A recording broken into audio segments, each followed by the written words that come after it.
wish my life didn't went to hell. Well, I'm sorry it wasn't much. I didn't get any modeling contracts since the start of the year, so I just went to sell my amateur porn vids until I get a call. It's fine. Our dinner together was enough of a party for me. Well, I mean, I'm doing great there, but not as much as my professional stuff. Say, I've noticed you reviewed a lot of racing games lately. Oh, they're my bread and butter, but don't worry. My latest project is about something different. What is it? Forza 1? Just like I thought. I've been eyeing that teddy bear you're holding. What's up with that? I had a messy breakup with Sebastian. We had an argument over a fight which ended terribly. That was on me, leaving it for longer than it should, and my overreaction, but I just couldn't take it. I had no place to stay other than my sister's apartment.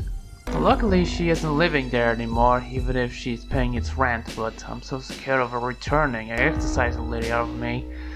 So I bought this teddy bear as a birthday gift to console myself. I call her Mindy. That bear's cute. Oh, thanks. But I'm sure these are better. Here's some gifts. I apologize for breaking your Rally Evolve disc. Thanks, but you know I'm a Cartoon Network kid, right? Could have at least given me something fairly Odd Parents related. Yeah, but I'm sure you'll like it.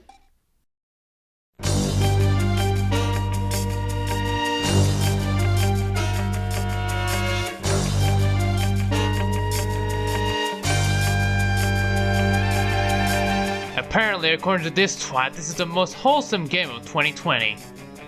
Yes, this item from 1991 is the best item of 2015. Are you ready, kids? No. Can I make a confession? I never cared much about Spongebob. As a kid, I grew up with shows from Cartoon Network. That's how I learned English, and apparently it was free to air in Portugal back in the 2000s. But I also watched Canal Panda, which not only aired some Canadian bacon and European meat back in my day, but also introduced me to anime such as Cardcaptor Sakura, Magical Doremi, Digimon, Saint Tail, Captain Tsubasa, Beyblade, Kochikami, and yeah, that.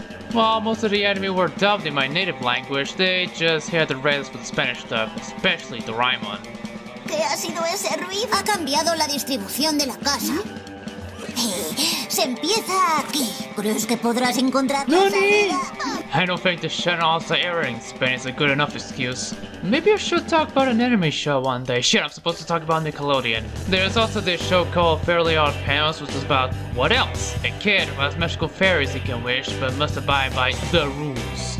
The series has been on for too long that I really hate Timmy Zero Portuguese voice, but I remember enjoying it.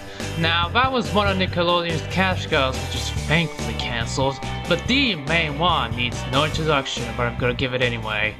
Fanboy Jump, it's Spongebob. Of course it's Spongebob. It was conceived in 1999 by late animator and marine educator Steven Hillenburg, who worked on Rock Girl's Modern Life before. Oh good, two shows I didn't grow up with. It's about a sponge who works at a fast food giant where a disgruntled squid tries to beat his gritty crabby boss, and is friends with a dumb starfish and a Texan squirrel. Shenanigans happened, became super popular, got a movie, went downhill afterwards with a few more movies along the way, and yet they won't stop airing. Yeah, the general consensus is that the seasons before the movie are the best, which I tend to agree. It isn't far off from other long-running shows.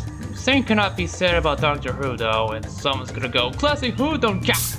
I've seen some episodes and overall it was alright. The later seasons look like they're trying to be Ren and Stimpy with the gross out humor, but I'm not reviewing this show, I'm not this jerk after all. There's this stigma that licensed games are either bad or mediocre, like they're rushed, buggy, or not that interesting. But there are some exceptions that fans even claim as their all-time favorites, like Cars the game, I don't take requests at the moment, Simpsons Hit and Run, 007 Nightfire, Spider-Man 2, whatever Telltale put out, and that one cheesy 50 cent game. Or maybe we all just have shit taste, I don't know. Battle for Bikini Bunny is a game I didn't grow up with. Oh wow, no GoldenEye? Developed by Heavy Iron Studios and released by THQ in 2003, this is the first SpongeBob game to hit home consoles after such marvelous attempts from Climax and Big Sky. Who are these people? Heavy Iron were well known for decent to mediocre stuff, but while they did the home console ports, there's a GBA version developed by some Blizzard employees, and a PC version, which is just a point-and-click minigames collection that would have just been Flash games. Let's just shut up and actually play the game. Don't expect any references to the show, however, because I don't remember much of it. Don't. I love when there's company interest unique to a game. They actually give a game a bit more personality. EA has been doing that since 2006. Rare as well, but the true kings were never soft, with the eyes almost getting stabbed. It's fun to see developers having fun with their logos. Who lives in a pineapple under the sea? Oh man, that theme song is so earwormy. It's only made worse with this reggaeton song which samples it. No, I'm not gonna play that. We start with the narrator talking about Plankton's latest scheme to get the Krabby Patty formula by making a bunch of submissive robots. Unfortunately, he forgot to make them actually obey him, and now they run amok in and around Bikini Bottom. Meanwhile, Bob Sponge and Patrick are playing with toys, but the foreman wishes to play with real robots. Nothing a wishing seashell can't fix. Oh, how shellfish of you! But that believed to have worked, SpongeBob must save the town from the evil robots for attacking them, collect golden spatulas to locate the place, and collect shiny crab along the way. Ahoy there, SpongeBob! As a faithful crew member of the Krusty Krab, you've been, That is definitely not Mr. Krabs. So we have this little tutorial in his house which teaches you the basics of the game, and I sure hope it's not a bad omen. After playing that and having time to make a snack, we started the game proper. The game is a standard 3D platformer collectible farm, much akin to, well, any other back in the 90s and early 2000s. You collect shiny objects, golden spatulas, and songs on your journey. There are tickets of varying types preserved at item boxes, always containing shiny crab, and there are a variety of enemies in the levels, in this case Plankton's disobeying robots, much like the Gnorcs and the Rhinox. During these levels, you play as either SpongeBob or, depending on the level, Patrick or Sandy. You change between characters via a bus stop. SpongeBob is the default one, of course. You can double jump like the other two, and has spinning, stumping, and uppercut attacks. Pretty standard stuff, but you get more abilities as you progress into the game. Patrick has belly attacks, front and flop pounds, which a lot of can stun enemies, and he can grab stuff too. Sandy is actually my favorite because you can glide after a double jump. She can do karate moves, which kinda sucks, grab far off stuff with her lasso, and also slingshot on floating Texas hinges, like you do. Swinging to the next one is a lot jankier than I expected. It's no Ratchet and Clank. It doesn't look like you're gonna reach it after jumping off to the other inch, so as a safe measure, I just do an air jump to get there. And the camera is also a bitch, doesn't know how to center fast enough on this part.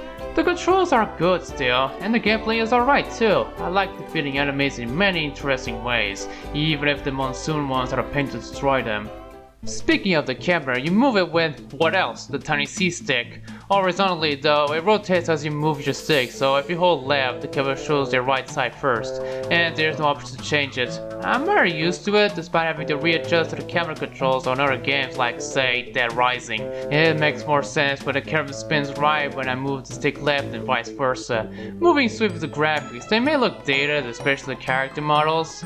Oh god, that's more terrifying than in that episode! But it captures the design of the show really well, even if the dialogue cutscenes don't have no animation sequences. Defiling the Krusty Krab? Is there no end to their evil? You're supposed to be upset, but this animation is so out of place. You're so annoying, dude! Even the sight of you makes me fucking hate your guts! Yeah, it's really nitpicky, but it's just really odd to me. What about the voices? Well, it has the voices of Tom Kenny, Bill Fagerback, Roger Bumpus, Doug Lawrence, Caroline Lawrence, Mary Jo Catlett, Tim Conway, but no Clancy Brown nor Ernest Borgnine. Apparently Clancy was busy with Jack too, and Ernest was busy doing, I don't know, geriatric stuff.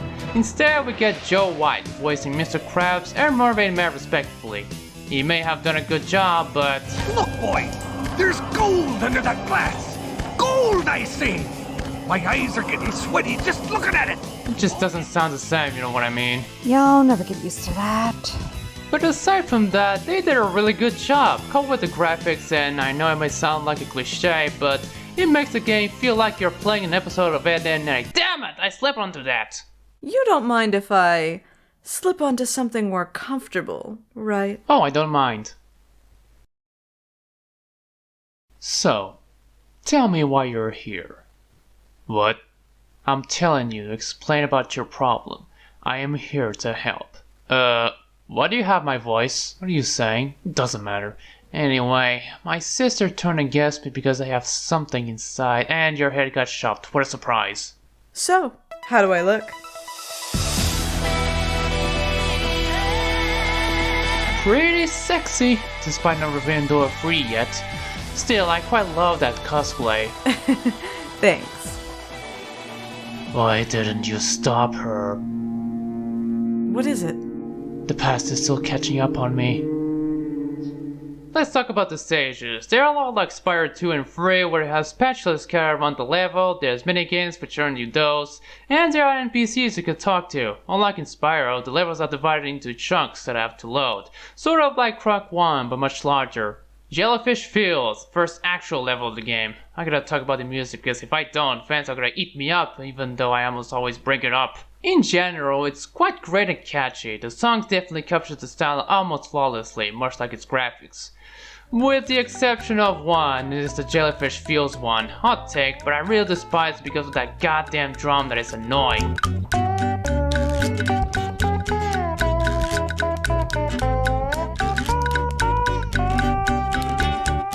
Stop hitting those bones! Would it be better if it didn't have the fork hitting the can sounds? Fuck yeah, I would like it more. Thankfully, I don't have to listen to it again since I'm not this fellow. Jellyfish Fields is a good first level though, which includes a Patrick section which is a glorified tutorial, fight arenas, and a boss stage for King Jelly. Could have been shorter though. There is these objects specific to Patrick they can pick up, like the ice cube which, well, can freeze bodies of water for a while, and the melon, which destroys itself after a few seconds after picking up. Yeah, that can get annoying, but it's required to activate buttons and jumping on higher places. Downtown Bikini Bottom, where you collect steering wheels and Butchie Dyer from the Sea Needle. Didn't need to see his ass crack, thanks. It's also where you find a replacement antenna for Larry and survive this gauntlet. It also introduces the Spongebob Power-Up, which turns Bob into, well, a ball. As expecting, it's fast, it has heavy steering like a car, so it's difficult to traverse narrow paths where you have to get to that end before time runs out. And no, it doesn't make you act like Sonic, I tried. Go Lagoon, another underground section, and a floating castle part. The levels also have these sliding pods a la Mario 64, and yeah, SpongeBob, that's disgusting. A pesky robot has taken over me ticket booth. And worse, me money. If you help me get rid of that no-good robot, I'll give you a big reward.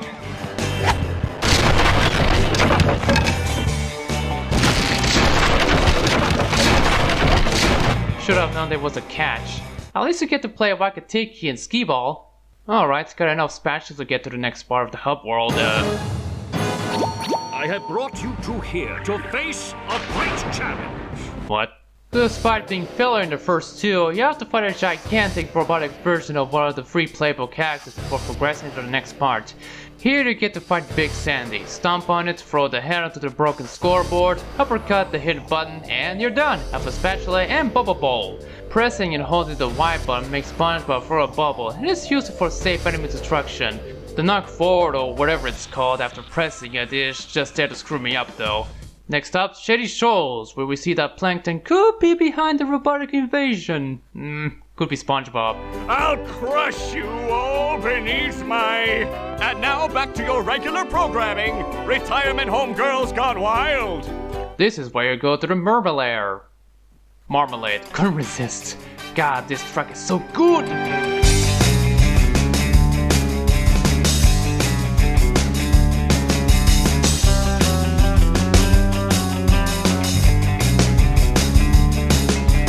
The level is alright, it introduces these disco floors which go red for a while, and also references close encounters apparently. While the level is good, fuck this one segment where you must get this ball to press that button. It's just so irritating and also tedious. I have to be quick to reach these parts, but also wait for the ball to reach to activate. Like, it's so annoying that I just gave up. It's optional anyway. Oh god, anything but puzzles. Finding these buttons to activate the master shutdown gives you a boss fight with prawn. Did someone call? Wait and bubble ball at the right spot. Quite challenging with the meatbots. Up next is Rock Bottom, with a music that doesn't sound or place in a Call of Duty game.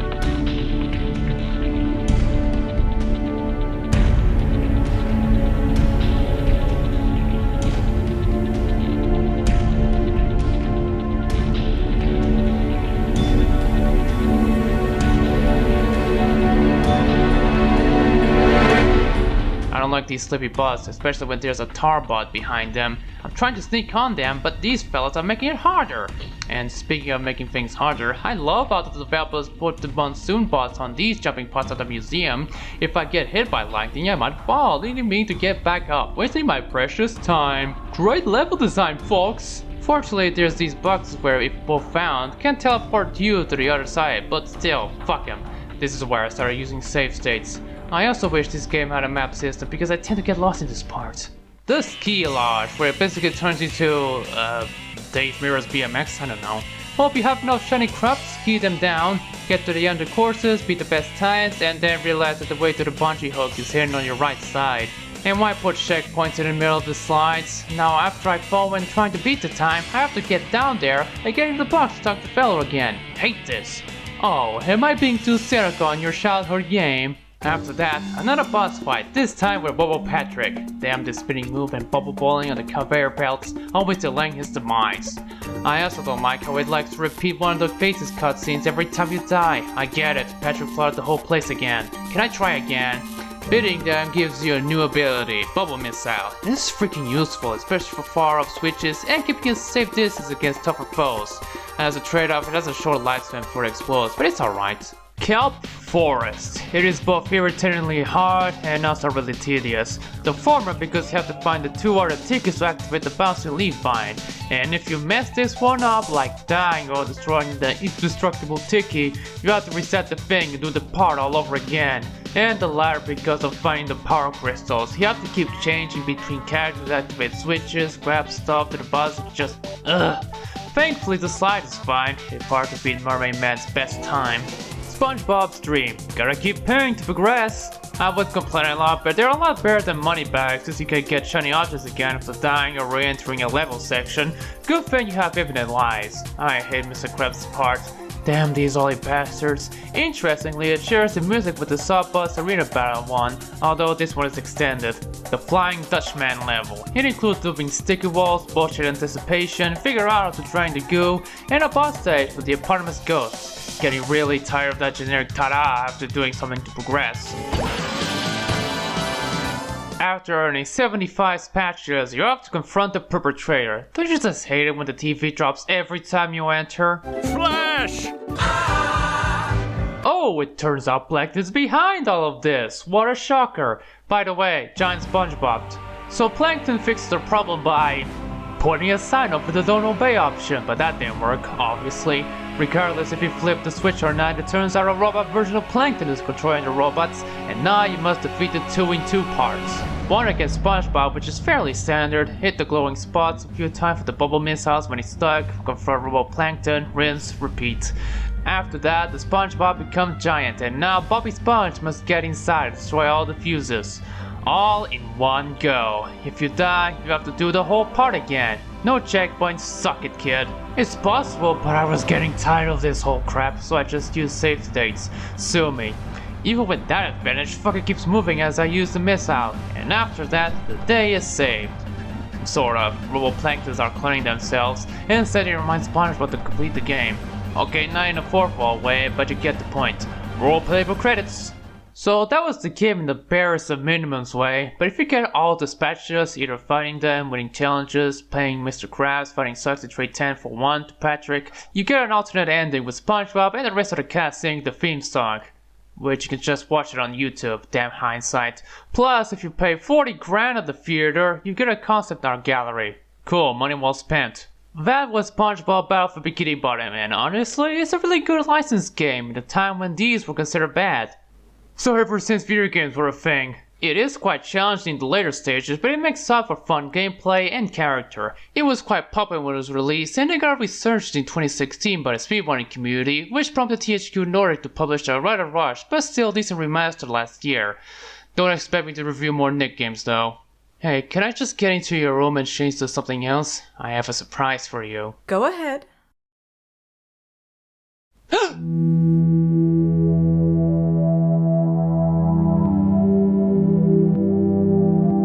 I'll see you in jail, fuckface.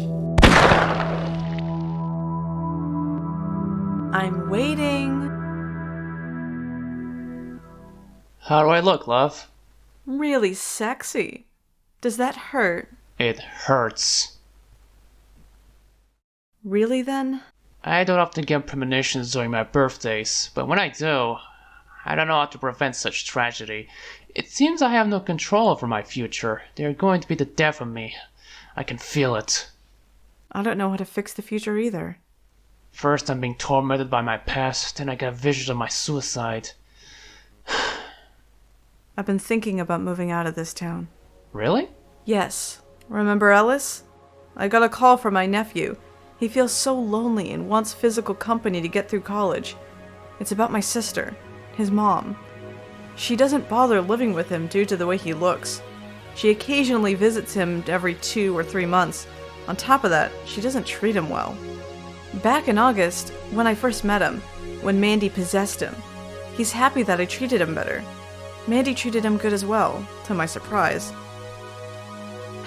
I'm sure I'm gonna miss my friends here. I might miss you. Your sister? I'm not sure. We broke up after I met her on Halloween last year. But still, I'm gonna miss most of you. I know this is hard for you, but we can still chat online. Wait. I want to move with you. As long as there's a room that can fit a bed for the two of us, I want to move with you. I understand.